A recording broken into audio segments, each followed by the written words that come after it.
Banking जैसा कि मैंने आपको कहा कि बैंकिंग एक एसेंशियल सर्विस है और बजाय इसके कि डेवलपर उसको कैश बेस्ड इकोनॉमी को सपोर्ट करें और अंडर द टेबल डील्स करें, उसकी बजाय आप बैंकिंग चैनल को यूज करें। कार्बोरेट बेसिकली आजकल तो कार्बोरेट क्योंकि डेफिनेटली काफी कम हुआ हुआ है। आज से अगर आप साल पहले या 1-2 साल पहले अगर आप देखें, कार्बोरेट ऑलमोस्ट तक 23-24%। अगर आप भी प्रॉपर्टी बाय, सेल और इन्वेस्ट करना चाहते हैं तो ये पॉडकास्ट आपके लिए बहुत हेल्पफुल होने वाला है।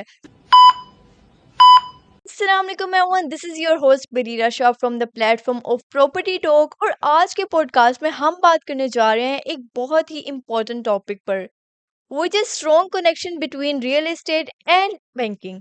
आज हमारे साथ मौजूद है एक बहुत ही एक्सपीरियंस गेस्ट मिस्टर इरफान। हम उनसे जानेंगे कि बैंक किस तरह रियल एस्टेट मार्केट को सपोर्ट करता है, बायर्स और डेवलपर्स के लिए क्या अपॉर्चुनिटीज हैं। अगर आप भी प्रॉपर्टी बाय, सेल और इन्वेस्ट करना चाहते हैं तो ये पॉडकास्ट आपके लिए बहुत हेल्पफुल होने वाला है। So let's warmly welcome mister Irfan साहब। अस्सलाम वालेकुम इरफान साहब, कैसे हैं आप? फिर आप एक अल्हम्दुलिल्लाह। अच्छा, हमारे व्यूवर्स को बताएं कि बैंक किस तरह प्रॉपर्टी मार्केट को सपोर्ट करता है। बैंकिंग इंडस्ट्री बेसिकली को रिलेट करती है आपकी हर पैरेलल इंडस्ट्री के साथ, चाहे वो रियल एस्टेट इंडस्ट्री है, चाहे वो ऑटोमोबाइल इंडस्ट्री है, चाहे वो टेक्सटाइल है। तो किसी भी इंडस्ट्री को सपोर्ट ही कर रही होती है बैंकिंग इंडस्ट्री, और ये रिफ्लेक्टर है बेसिकली आपकी पूरी इकोनॉमी का बैकबोन है। आपकी बैंकिंग को मैं कुछ इस तरीके से डिफाइन करूंगा जिस तरह सपोर्ट कर रही है। आपकी पॉकेट और आपके दिल के दरमियान का जो डिस्टेंस है उस गैप को कवर कर रहा होता है बैंकिंग। आपका दिल कर रहा है आज कि मैं सपोज होंडा सिटी ड्राइव करूं, या होंडा सिटी मेरे पास होनी चाहिए, लेकिन आपके पास पैसे हैं, आपकी पॉकेट में पैसे हैं एक ऑल्टो लेने के।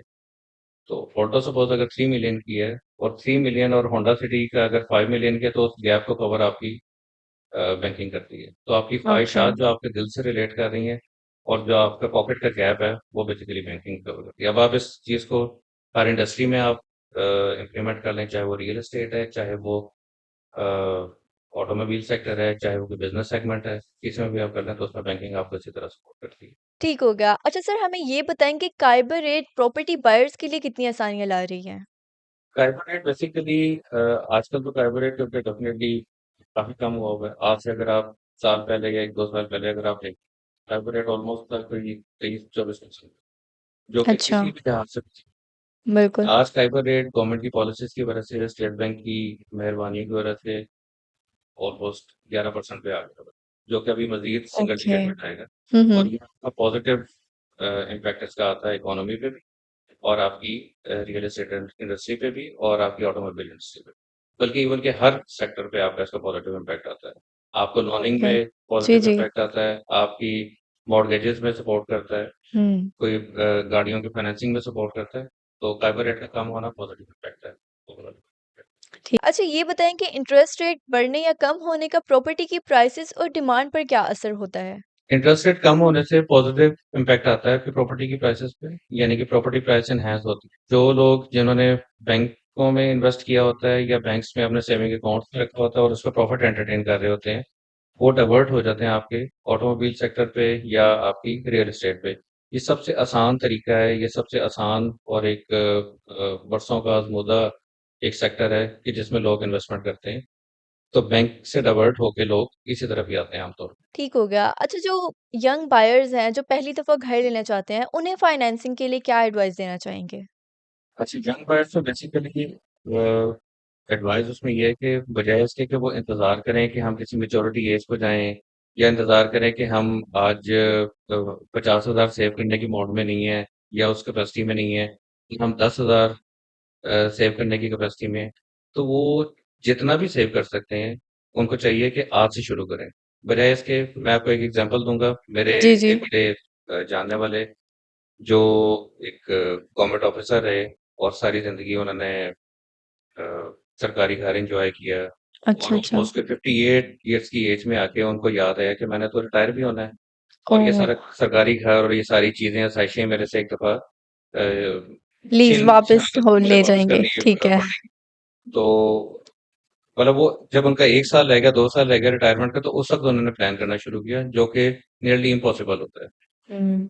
तो कोशिश ये करनी चाहिए कि आज आप अगर 21, 22, 23 साल की उम्र में अपनी प्रैक्टिकल लाइफ में आ गए हैं, तो आपको आज से ही स्टार्ट करना शुरू कर देना चाहिए। चाहे बिल्कुल। वो आप रियल एस्टेट में करें, चाहे वो आप इन अदर वे किसी और भी सेगमेंट में आप सेविंग करें, सेविंग ज़रूर है और रियल एस्टेट की सेविंग सबसे बेस्ट।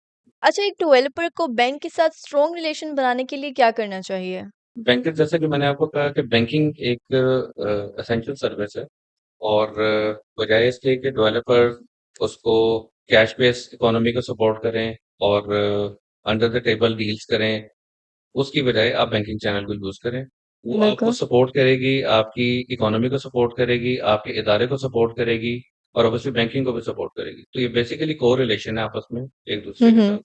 तो विन-विन सिचुएशन होती है। अगर आप चाहे आप बिज़नेस साइड पे देख लें, आप बैंकिंग साइड पे देख लें, आप इवन के अवाम के लिए सहूलत पैदा करेंगे अगर आप बैंकिंग चैनल को यूज़ करके प्रॉपर्ली आप उसकी एडीसी सर्विसेज़ को यूज़ करें, आप अल्टरनेट डिस्ट्रीब्यूशन चैनल इस तरह के जितनी भी आप सर्विसेज़ हैं उसको यूज़ करें, तो ये आप बैंक के लिए भी बेनिफिशियल हैं, आप अपने इदारे के लिए भी बेनिफिशियल हैं, जो भी रियल एस्टेट में जी, आप जी। कर रहे हैं और आप पब्लिक के लिए भी फैसिलिटी पैदा कर रहे हैं। अच्छा, हमारा ये लास्ट क्वेश्चन है, जो लोग बैंकिंग के थ्रू इन्वेस्ट करना चाहते हैं, तो उनके लिए आप क्या एडवाइस देना चाहेंगे? इस वक़्त जो काइबर रेट जा रहा है, ये आइडियल सिचुएशन है किसी भी इन्वेस्टर के लिए कि वो लो काइबर रेट पे इन्वेस्ट करे।